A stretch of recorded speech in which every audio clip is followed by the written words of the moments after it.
us at www.xzbn.net.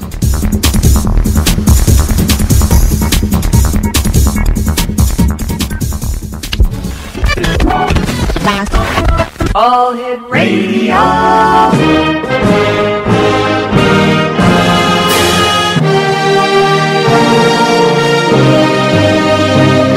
Welcome to the X Zone, a place where fact is fiction and fiction is reality. Now, here's your host, Rob McConnell.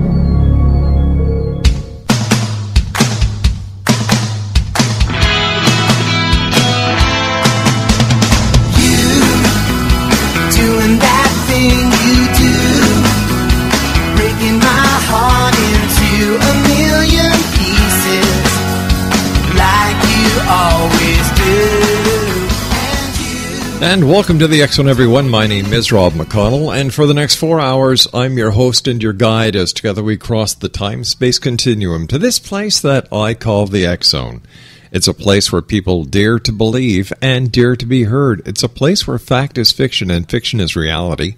And the X Zone comes to you Monday through Friday from 8 p.m. Eastern until midnight on the X Zone Broadcast Network and on Starcom Radio Network. If you'd like to give us a call, toll-free worldwide, 800-610-7035. My email address is xzone@xzoneradiotv.com. On all social media sites, X Zone Radio TV, and our main website, www.xzoneradiotv.com, where you can listen to the X Zone, the live show, as well as our archives, once again at www.xzoneradiotv.com. My guest this hour is Dr. DEE MASSENDGALE. She holds a Doctorate of Divinity in Paranormal Studies, Master Degree in Counseling, Psychology, and Exercise Physiology, both from Georgia State University. She is a Reiki Master, has her certification in mediumship from Delphi University, received her training as a shaman specializing in healing from the mystic path, and is the author of I Will Never Leave You, Memories of Surviving Grief Through Spirit Communication, and The Guide to a Better Back. She has been working as a chronic pain therapist for over 30 years. Dr. Dee's ability to capture spirit in photography began 1 year after the tragic loss of her adopted son. It started with a simple white orb, but now has blossomed into an array of colorful images that are truly out of this world. Joining me now from the beautiful state of Georgia is Dr. DEE MASSENDGALE. And Dr. Deee, welcome to the X Zone. Oh, thank you. My pleasure to be here. Tell me, Dr. Deee, what was it like when you first photographed your very first orb? Well, interestingly enough, I actually didn't photograph it. It was 1 year after my adopted son passed. We had a memorial service for him. And he was a Sudanese refugee, one of the lost boys of Sudan. And so people from all over the country, his relatives, had come to my home for dinner, and I'd taken lots of pictures. And it was a couple days later that I went back and I looked into my camera to just view the pictures of the friends and family when I saw this huge ball of white light that had an etheric field around it that I innately knew was energy, and also somehow innately thought was him. And I looked at this incredible ball of light that I guess you would call an orb, but it was really more surreal than a regular orb. And on that photograph, which was taken in July of 2010, the photograph read March the 28th, 2009. Well, March the 28th is my birthday. And 2009, on that birthday, he had flown home from college to be with me. So I knew that that was his signature on that photograph saying, this is me in spirit. This is my energy. This is the energy of my soul or my essence as I exist now in the other realm. So the hair on the back of my neck definitely stood up. How would you best describe what an orb is? Just that, the energy of the soul of the deceased. I think that we never die. We just go to another realm, another dimension, And since we are energy, everything that is living or alive is energy, this is the way it looks, if you will, when photographed. I mean, I know that may sound a little crazy, but that's absolutely what I feel. You know, when somebody tells another person what they feel, how can they ever think it's crazy? Well, you know what I mean? Well, you're right, but there's just so much that we can't really define. But on the other hand, when you are experiencing it, when it is your loved one, when it is your reality, there is this innate sense of just knowing that nobody can take away from you. And no one has the right to take it away from you. And yet there are so many people out there who are very quick to judge and to poo-poo what they don't understand. I understand you've got a doctorate of divinity in paranormal studies. Where did you get that? What kind of courses did you take? Well, I was very privileged to study for a year and a half under Dr. Raymond Moody. Oh, yes. Who, wrote Life After Life and did all the near-death studies. After my son died, I had the rest of my family, which was very small in the first place, pass away, including my dog. So there was 6 significant deaths in 18 months. And so I quit my very lovely job as a therapist and signed up to do this course with Dr. Moody in Atlanta. He would actually travel from his home in Alabama every weekend to work with us. And I wanted to be a spiritual grief counselor, so that's what that was all about. How would you... All right, so you took the paranormal course, you first saw your first orb. What was it that increased your interest to the point where you've become basically an orb photographic expert? Well, after I got this big ball of light in my camera, I didn't know what an orb was. I'd never heard the word. So I would go outside or just pick up my camera inside on a frequent basis, and my boy's name was Marielle, and I would say, Marielle, are you here? And take a picture. And honest to God, whether it was inside with a flash or outside in brilliant sunshine, there would be one great big white ball of light, an orb, in the picture, and I knew it was him. So I just continued to do that, and the more I did it, the more these white orbs showed up, and I would make a joke going, well, that's my family. That's mom, dad, grandparents, aunts, uncles, cousins, whatever. But it was on my birthday after my mother died, was my first birthday without having any family, that I picked up my camera in my very dark living room, and I said, whoa, I was feeling sad, and I said, is there any of my family members here? Assuming that I'd get a couple white orbs.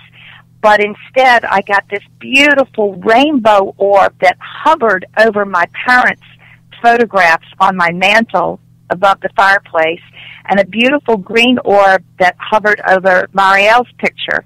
And this went on for over an hour. I mean, can you imagine sitting there in your dark living room, taking over 100 pictures, and seeing these 2 orbs? They would kind of move around those photographs. And then after that, on a daily basis for the last, it's been 2.5 years, I've gotten 10,000 of these pictures, and every day it's different. Sometimes the orbs are different colors, sometimes they're rainbow, sometimes it's big bolts of blue light, purple light, chartreuse light. So I believe that it's the company of heaven trying to tell me that I'm not alone, because I have this unique situation where all of my family is deceased. I have not one single living relative, nobody to call on Christmas morning, not to try to have a pity party, but it is an unusual situation, and I really think that the universe or heaven is working through me to get the message out to everyone else that you are never alone, that there's these beautiful energies of angels and your loved ones that are always around you. Dr. DEE, have you just been the only person who have taken these pictures, and were these pictures taken with the same cameras? Well, no, I'm actually on my 5th or 6th, I can't even remember now, simple point and shoot. I do not know how to use an SLR. Right. These are inexpensive little cameras, but after about 6 months, they die. The battery, I mean, I take them to the shop and nobody can figure out what's wrong and they can't fix it, so I buy another one. Mm-hmm. And it is my feeling that the electromagnetic field of spirit is so strong that it destroys the camera. Now, on Facebook, I have found a couple of other people in other places in the world that are getting similar, not as dramatic pictures as I do, but some very lovely things. So, no, I'm not the only one in the world that gets like a rainbow orb. Right. But has there been? Mine's pretty extraordinary.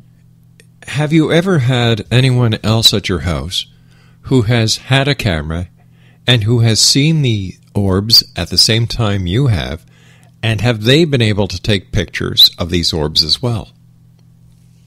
No, they don't see. No, eh? So you are blessed. You have the ability to openly view and communicate with these orbs.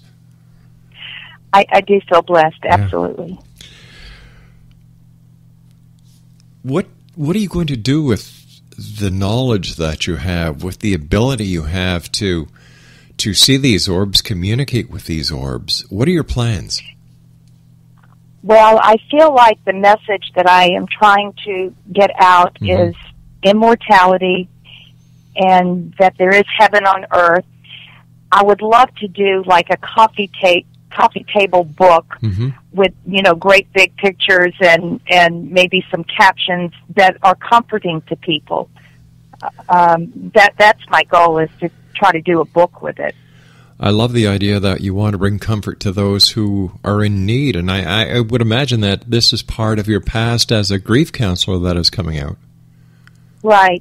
For example, this morning when I took my walk in the mountains, I got incredibly beautiful, brilliant, colorful rainbow orbs, but they were all down in the ground or in the darkest places in the forest. And when I uploaded them and I kind of put a little album together, I entitled it, "There is Light in the Darkest Places. Please remember this when you're feeling sad or alone or down." And I got a tremendous response from people, because not only were the pictures beautiful, but if we can remember that there is light when we're feeling in a dark place or feeling alone, that, whether it's God or angels or spirit or loved ones or whatever word or concept, you can resonate with, I think that is something that can soldier people through a lot of, difficult times. It reminds me of that old saying, it's always darkest before the dawn. Exactly. The different colors of the orbs that you're photographing, Doctor, do they represent or do they have significant meanings to you? Well, I think green is healing, and then also some of the archangels that resonate with certain colors. At least this is what I've read. Like, I've gotten a blue flame that I think is the essence of Archangel Michael. Right. I get this green orb all the time that I think is the essence of Archangel Raphael. The chartreuse flame that I often get, I think, is Kuan Yin, which is love and feminine, divine feminine. Now, this is just based on, other books that I've read. Inherently, I will tell you a little story. When my mother was dying in hospice, right, and she had not said anything, her eyes had been closed for several days, all of a sudden she blurted out, "So beautiful." And I jumped out of my chair and I said, "Mother, what is so beautiful?" Her eyes still closed. She said, "The colors." And I went, "Do you see the light?" And she said, "Yes." And I knew that my mother was back and forth glimpsing the other side, or heaven. So that's the reason I call this Heaven on Earth Spirit Photography. So when I see these colors or these colorful rainbow orbs, it just gives me pause that perhaps I'm witnessing or seeing an aspect of heaven. which is incredible. How have the orbs and your association with the orbs changed your belief in religious philosophies that you may have had prior? Is your religious belief stronger now than it was before you had contact with the orbs? I'm not very good with the word religion because I'm so much more spiritual. All right, than just let's use the word spiritual. Yeah. I'm sorry? I said let's use the word spiritual. Are you more... Yeah. Well, I mean, it has healed me with my grief for all the losses that I went through beyond any drug, any therapy, any other thing that I can possibly tell you. I mean, when I see all of this and I know that somehow my son is responsible or involved in it, it is just so uplifting. It just soldiers me through. I have two pictures that I'm looking at on my bedroom wall right now. One is way back when I was just getting the white orbs, and I see his face in that orb. I can see every aspect of his face, his cheeks, his eyes. It's clear as day that is him. And then I have one that I've recently taken of my dog. And there's this brilliant white light that is surreal coming out of nowhere, focusing into her eye, and you can see his face in her eye. So spirit is all around us. It is, I mean, the fact that I am getting to touch it or see it in these photographs is just a real blessing. But again, I think it's for me to share with other people to say, hey, wait a minute, maybe there's an aspect of my son's soul who splintered off, who came to me in this little rescue puppy that I got a couple years ago to help me with, you know, my healing and whatnot. And she has, you know. She's a protector. She's my love. And she's so much like him in her personality. So when I look at this photograph and see his face in her eye, right? I mean, it's surreal, but it's very, very healing. Dr. D, please stand by. We've got to take a few short breaks here. Exonation, my guest this hour is Dr. D. Massengale. Her website is www.heavenonearthspiritphotography.com. I had the pleasure of going to the doctor's website earlier today. The photographs are truly out of this world. My name is Rob McConnell. This is the X Zone. Dr. D and I will be back on the other side of this short break as we continue live and around the world right here from our studio in Hamilton, Ontario, Canada, on the Starcom Radio Network and the X Zone Broadcast Network. We'll be back. Don't go away.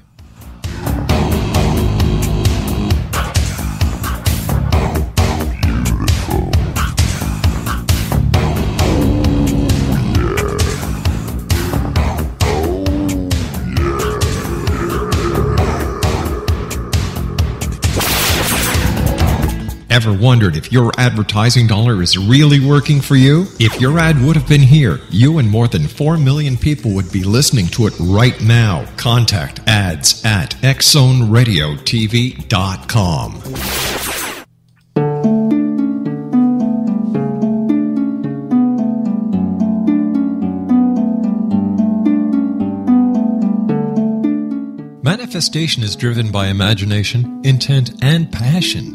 In our culture, all three have been distorted and disabled by modern media and exploitation. Re-engage your imagination and your passion by entering into the world of paranormal romance.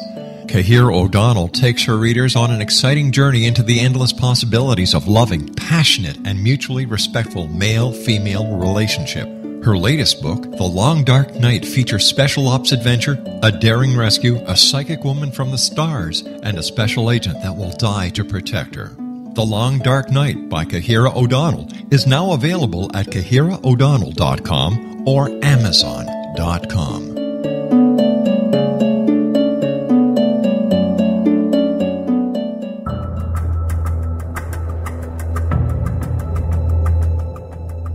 Modern Esoteric, Beyond Our Senses by Brad Olson, consummates the lifology story about where humanity originates.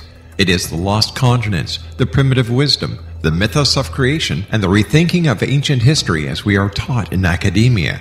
There is much more to the story than what we have been told. As this is the first book in the esoteric series, modern esoteric starts at the beginning of time and accelerates up to this modern age.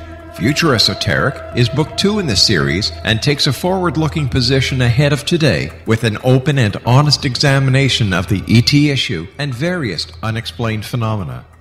To discover the writings of author Brad Olson, visit www.bradolson.com.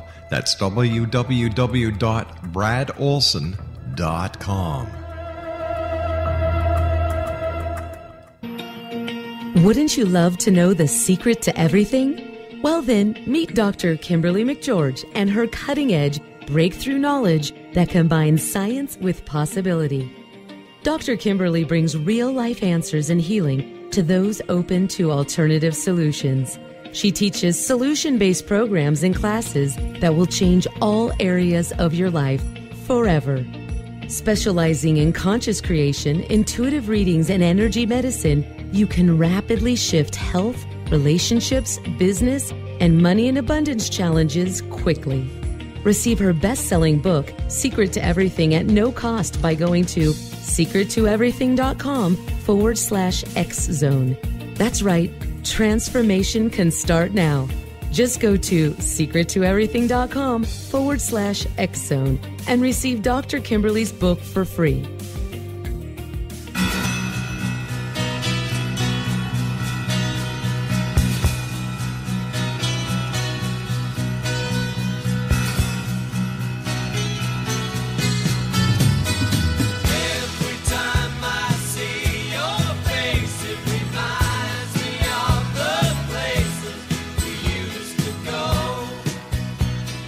And welcome back, everyone. Dr. Dee Massengale is my special guest this hour. Her website is www.heavenonearthspiritphotography.com. And as I said before we went to this past commercial set, I went to Dr. Massengale's website earlier today, as I do with all our guest websites.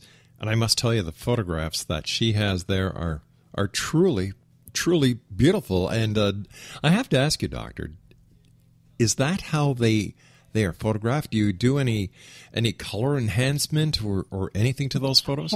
I don't know how. No, what you see is what I get through the viewfinder. Wow. The only thing that I do is crop them, and sometimes I can do something with shadowing just to like lower the light to make it stand out more. Right. But that's it. Wow. I don't do anything to enhance the color. What you see is what I see through the viewfinder. I don't believe that anything is impossible. Been doing the show 24 years. You kind of have to have that kind of mindset. But how do you deal with skepticism? Because I'm sure there are times... I'm sorry, I'm having a difficult time hearing you. I'm sorry? I said, how do you deal with skepticism? Well, you can't bring the horse to drink the water if he's not thirsty. So if someone wants to tell me that I have let's see, what have I heard? A light leak in the camera, something's wrong with the lens of the camera. I know that they're so 3D that they're never going to get it, and I just let it go. I'm not going to force this on anybody. Yeah. It is, there for those that are willing to open their eyes to look into another dimension. Otherwise, I don't push it.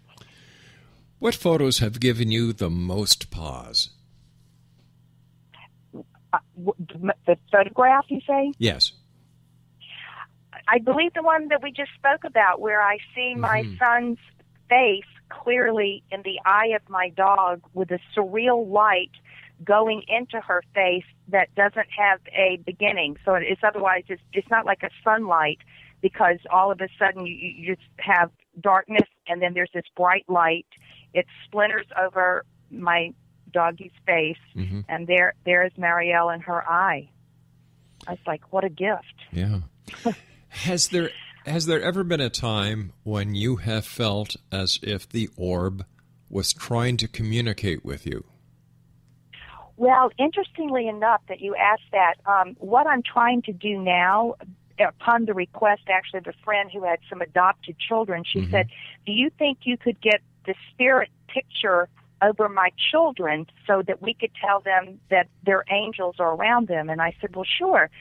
So now I am trying to get people to have their picture taken with these energy anomalies, or whatever you want to call it, over them, around them, and I never know what's going to show up. But when I go out to do this photography, I say, "Good morning, God. Good morning, angels. I would like to take your picture. Mm-hmm. Can you please show yourself?" And sometimes there is nothing, and I say, "Okay, please." And then through the viewfinder, I can literally watch as it starts to form. And I may say, "Can you show me more color?" I love it when you have lots and lots of color. And it can go from a silhouette to this full-blown, multicolored rainbow orb, which is magical. So, yes, I feel like I am talking to them now, and they know that I want to take their picture, and they want to have their essence known. So when I see especially brilliant sunlight, whether it's coming through my window or when I'm walking through the forest, it's almost telepathic that says, "Okay, this is where you need to stop and pull out your camera." And I'm not shooting into the sun. I'm shooting through the rays of the sun, and it seems like it is the energy of that light that these energies feed upon, if that makes any sense. But I really do invoke it now, and I always say thank you, and I always tell them how beautiful they are. So I do think there's some communication going on now. Have your photos ever been given to a photo analyst to try and figure out what they're... I have two professional photographers that I know that I've taken my things to, and I say, "Okay, tell me how this can be flare, tell me how this can be anything," and they both said, they just scratched their head and said, "I have no idea." The Aquarius magazine, which is a really big and wonderful metaphysical magazine in Atlanta, is owned by a professional photographer. And he's gone through my things and has actually got it on his website of the magazine now. And he said, "This is the most undefiable proof of the fifth dimension or other dimensions that he's ever seen in all his years of, doing this kind of work." So, I mean, I'm perfectly happy for somebody to go through my computer or my cameras. But if you look at my $100 point and shoot and go through the camera before it's ever been uploaded, you still see these things in there. So I think that's pretty much evidence that I haven't tampered with anything. Has there ever been anyone with you when you've taken these photographs? Oh, sure. Yeah. Especially when I'm taking pictures of other people with the images in there. And they don't see the images, but the images appear on the photo. Right. Wow. How do you explain all this? Did this start with the passing of your son? Do you think that he was the catalyst in this entire new phenomenon that you are part of? There's no question, because when he died, that would have been August 2009. For the next 18 months, he did incredible things to let me know he was still around. I mean, he would turn on the television. He would appear on my computer screen. I would get emails from when he was in college. All kinds of crazy things. So many things happened for him to let me know he was still around. That's why I wrote the book. Wow. I Will Never Leave You, Memoirs of Surviving Grief Through Spirit Communication. And it was when I finished that book and it got published that communication or paranormal event stopped and the photography began. So to me it was like, okay, I've done everything I can electronically, or, dropping feathers on your bedroom floor and this, that, and the other that I can do, and now I'm going to take it to a new level. So he's definitely behind it.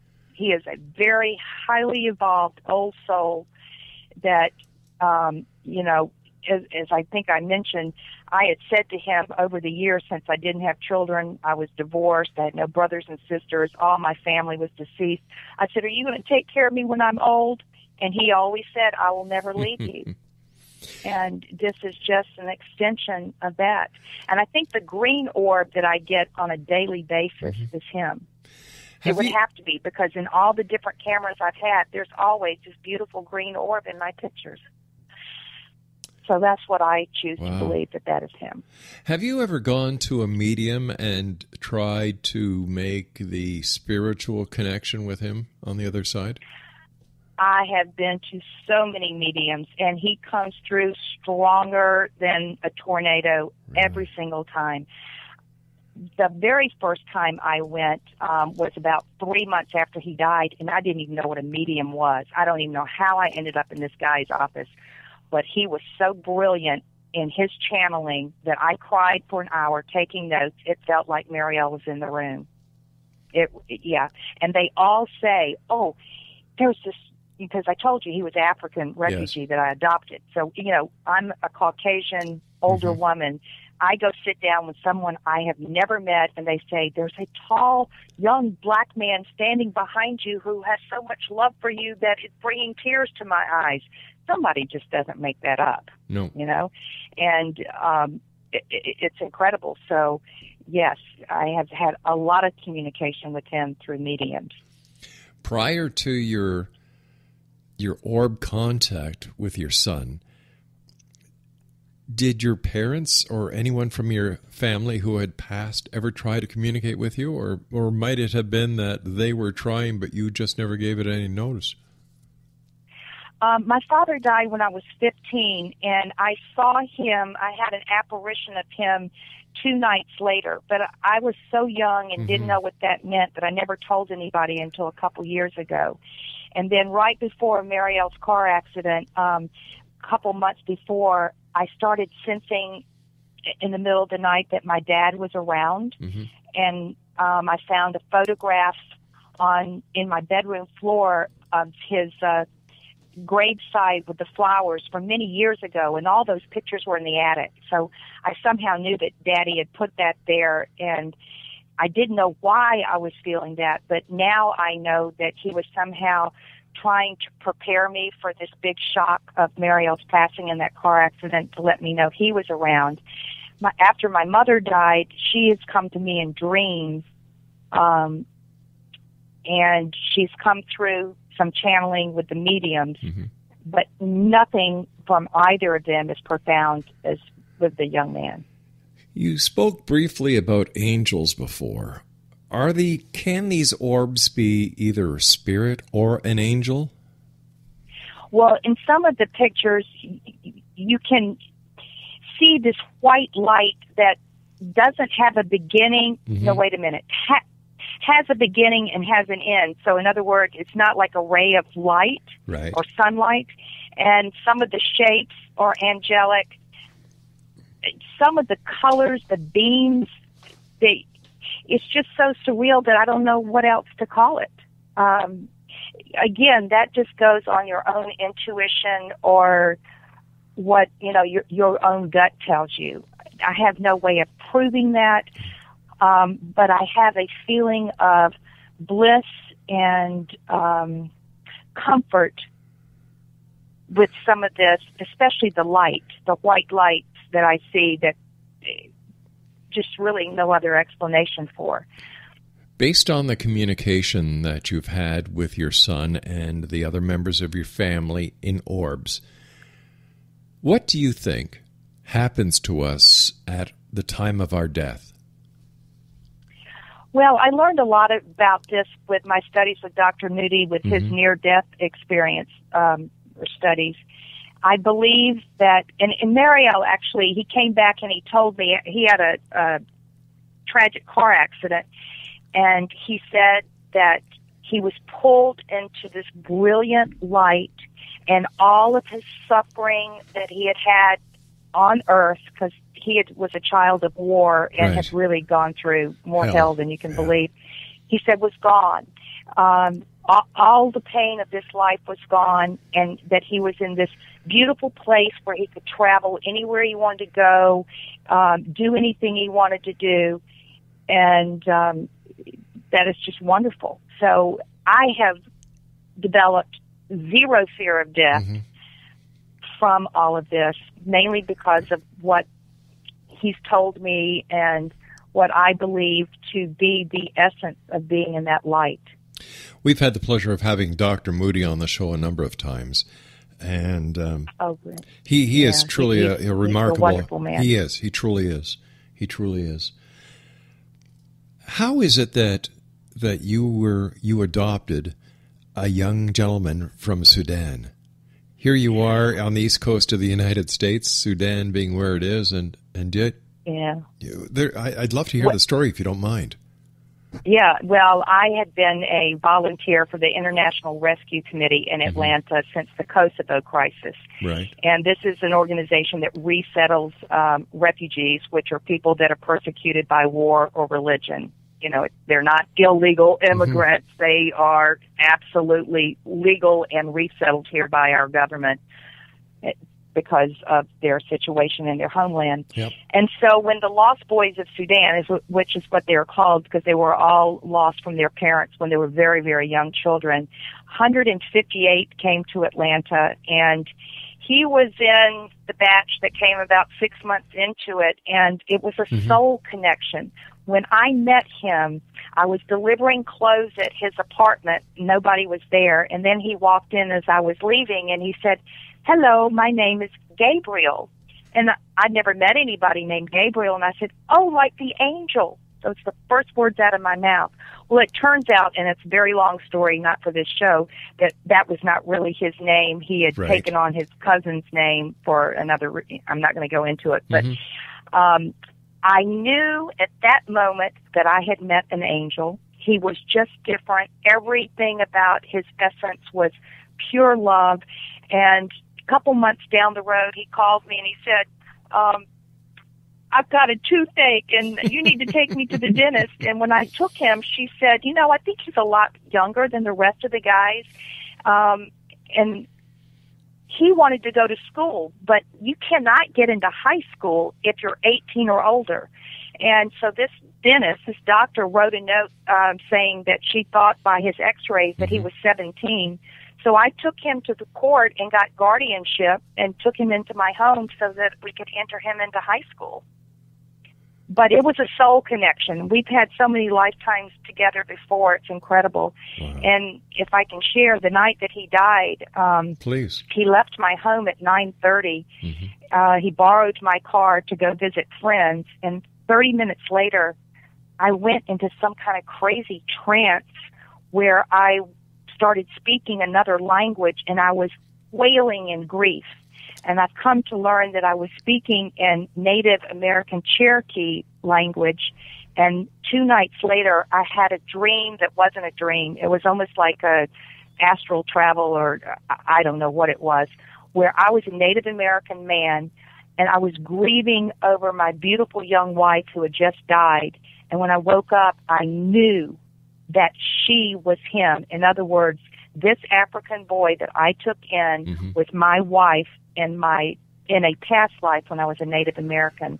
And since that time, which has been, it'll be 6 years in August, I'd say every 4 to 6 months, I can just be sitting watching TV, and all of a sudden I'll just go into this trance where I start speaking in another language, and people have recorded it. My goodness. And it's pretty crazy because I've just left Atlanta to move to the Blue Ridge Mountains, and I am literally sitting on the aspect of Cherry Log Mountain where the Trail of Tears began, where the Cherokees were run out of this part of the country. Do you believe that this is proof of reincarnation? Pardon me? Do you believe in reincarnation? Oh, absolutely. Yeah. I mean, I remember this past life, so yes. Absolutely. Well, you know, the time has come when you and I have to say so long for tonight, Dr. D, but I want to thank you ever so much for sharing with us tonight. It's been a great pleasure talking to you. I thoroughly enjoy your photographs, and it's just been a great pleasure talking to you, Doctor.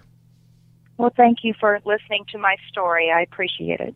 Dr. D, take care of yourself. And Exo Nation, do yourself a favor. Visit Dr. D's website at www.heavenonearthspiritphotography.com. Now, I'll be back on the other side of this short break as we go back in time ourselves, because I've received so much email from you, the members of the Exo Nation, to replay that story that I did going back to 2003 or 2004 with a gentleman from Saskatchewan, Canada, who called himself Thigh and who believes, or he is convinced, that he has the God gene in him. And what you're going to hear is just going to, well, I'm just going to play it when we come back from this commercial break, and you'll see for yourself why at times I say this is a place where people dare to believe and dare to be heard. My name is Rob McConnell. This is the X Zone. I'll be back on the other side of this short break. Don't go away.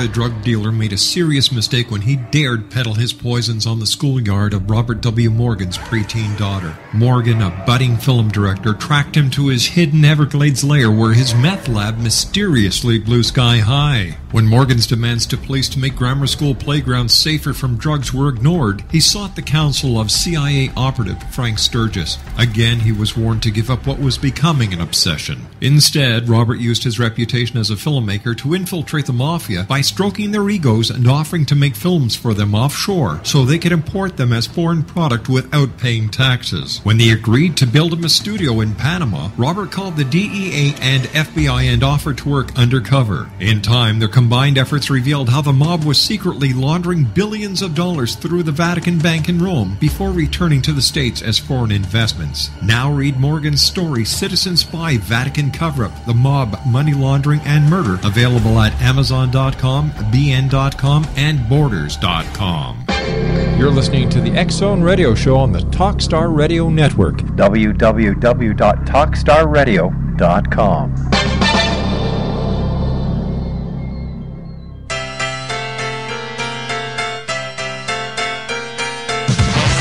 Hi, I'm Jim Hickman, Executive Director of Skywatch International, and you're listening to the X Zone Radio Show with Rob McConnell on the Talkstar Radio Network. Welcome to the X Zone, a place where fact is fiction and fiction is reality. Now, here's your host, Rob McConnell.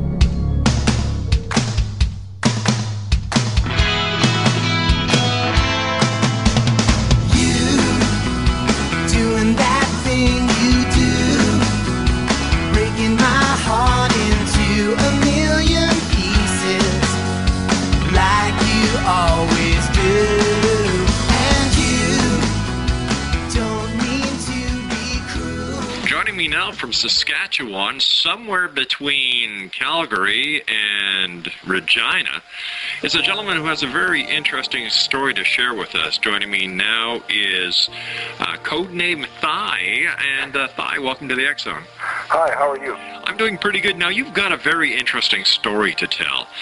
You called me off air about a week ago, and the story has truly interested me. And I'd like you to share your story with our listeners. I wrote a book about it first, Rob. I was given permission, verbal permission, to go ahead and become a public person.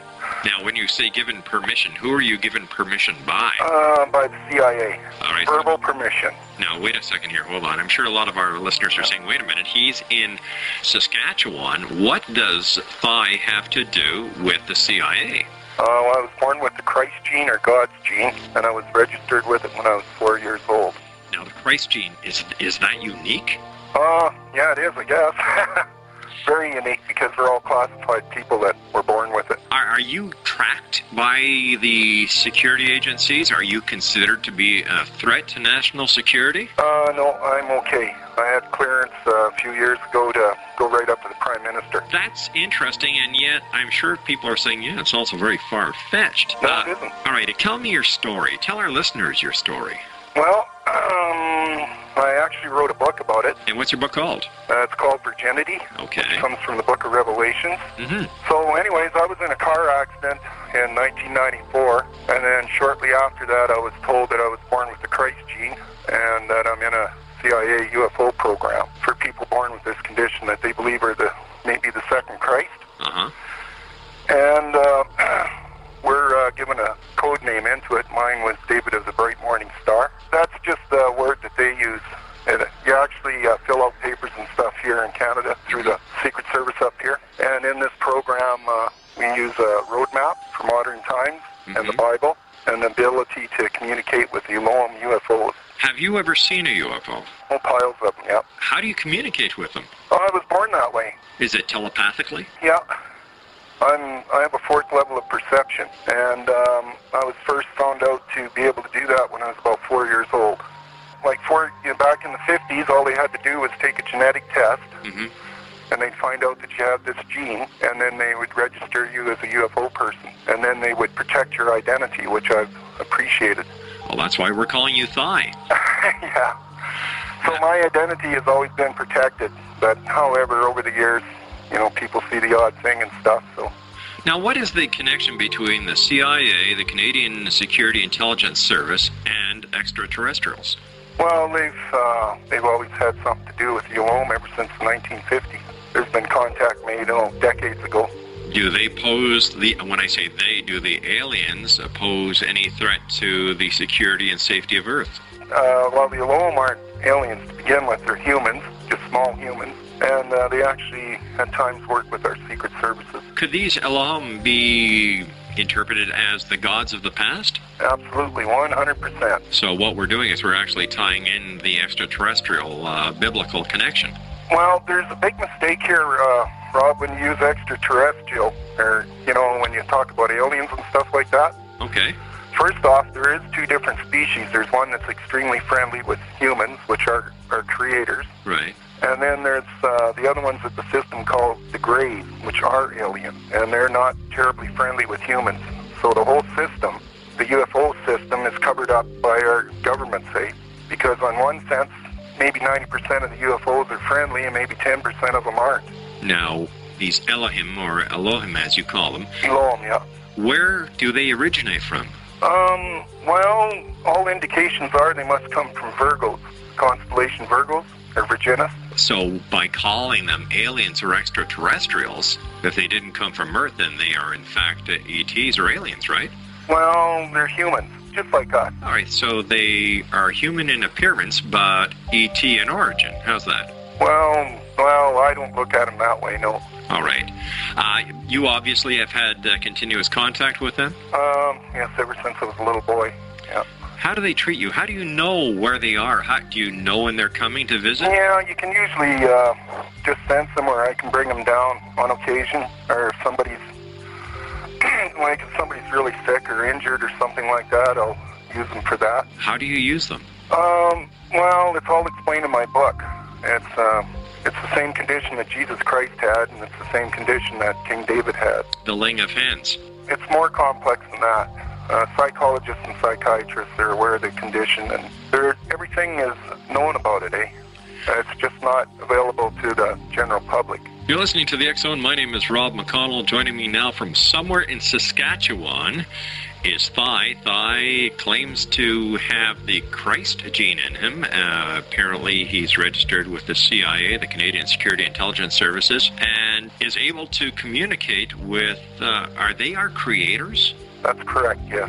Now, there are many theories out there about Planet X being the planet that circles within our solar system, so on, and this is where certain people within the world of ufology believe that the aliens who created Earth are from. Is there a connection between the people that you communicate with and Planet X? No, there isn't. Would this be another species apart from those, or do your contacts say, listen, there is no Planet X? No, these are the angels of the Bible, and they're associated with people who are born with the Christ gene, and the Christ gene comes from the Dead Sea area. It's a very ancient Jewish gene mutation. They know that it skips 5 generations, so 5 generations ago, I had an ancestor that was the same as me, and I'm a carrier of this gene, and my children are a carrier of this gene, and apparently, I think both my parents must have had it.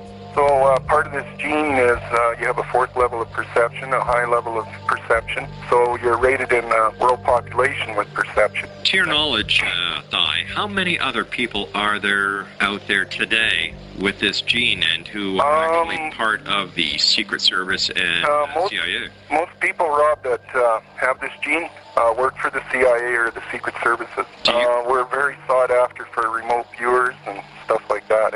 Aren't you afraid for your own security and your own safety and the safety of your family by going public? It's the only way I can protect my family now. What do you think's going to happen to you once the people in the CIA and CSIS find out that you've gone public and have actually blown the lid off of the government conspiracy? I have their permission. Wait a minute. They want you to go public? That's correct, yes. Why? They want the information out. Well, why wouldn't they just do a press conference, bring people in, and have it done that way? Because, Rob, we're the guys that get the intelligence from. We're the guys that tell them. They're intelligence agencies. Right. They're gathering agencies.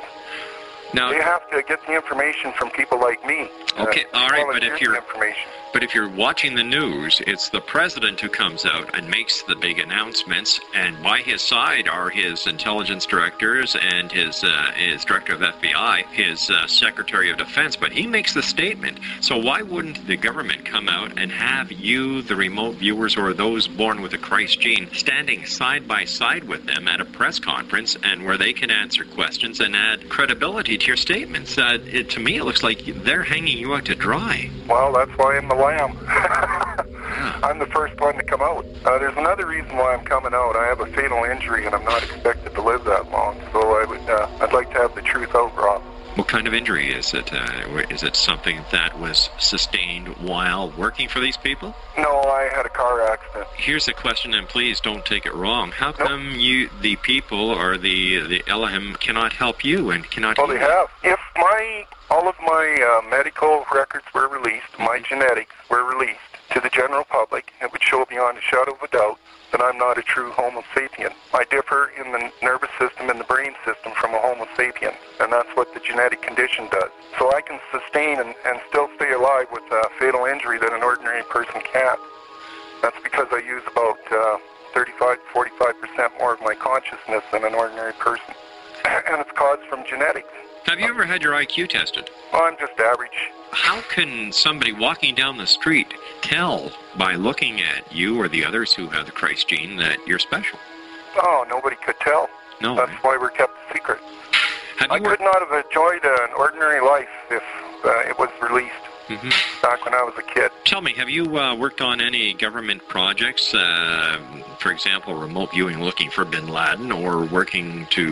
No, nothing like that. Well, the only other involvement I had was I ran farm groups and stuff, and I was involved for a while with people that were undercover RCMP. But I've never done, other than supplying information and stuff like that, I've never done anything like this. Well, I've done some work for archaeologists and stuff. Tell us about your book. When do you expect your book to be coming out? Probably in a month to 6 weeks. And where will our listeners be able to pick up a copy? Well, I should be getting a... That was my interview with a gentleman who would only go by the name of Thigh, but I'd like to give you a little bit of an update, Exonation. That interview was done in 2003, 12 years ago. Shortly after the interview, we tried to confirm many of the statements that were made by Thigh, which could not be done. Confidential sources within law enforcement had no knowledge of him. They checked their contacts, checked their context, no record of this gentleman from Saskatchewan whatsoever. Since then, no book has ever come out. So it leaves a lot of questions in the air. Was he part of a secret project run by the Canadian Intelligence Service and the American Intelligence Service? I don't believe so, but could be. Are there other people on this planet walking around with a Christ gene? Unequivocally, yes. Because if you're a Christian, you know that in the very first book of the Bible it said, and God said, let us create man in our image and our likeness. So therefore, if we are created by God in his likeness and his image, then we ourselves are God. So that takes care of that. That was a very simple one. But for the rest of his story, there's no proof one way or the other. There's an absence of proof. There's an absence of credibility on his behalf. But is it possible? Yes. Is it likely? I do not believe so. I've got to take a short commercial break here at the top of the hour with the news. When we come back, more of the X Zone with yours truly, Rob McConnell, from our broadcast center in Hamilton, Ontario, Canada. And we're heard around the world on the Starcom Radio Network and the X Zone Radio Broadcast Network. The X Zone Broadcast Network, I should say. If you'd like to hear what radio should sound like, it's very simple. www.starcomradio.com. Check it out. Monday through Friday, 9 a.m. until 5 p.m. Ed Till his name, and Real Radio is his game. I'll be back on the other side of this commercial break with the news as we continue here in the X Zone from our broadcast center in Hamilton, Ontario, Canada. Check us out at www.xzoneradiotv.com. Don't go away.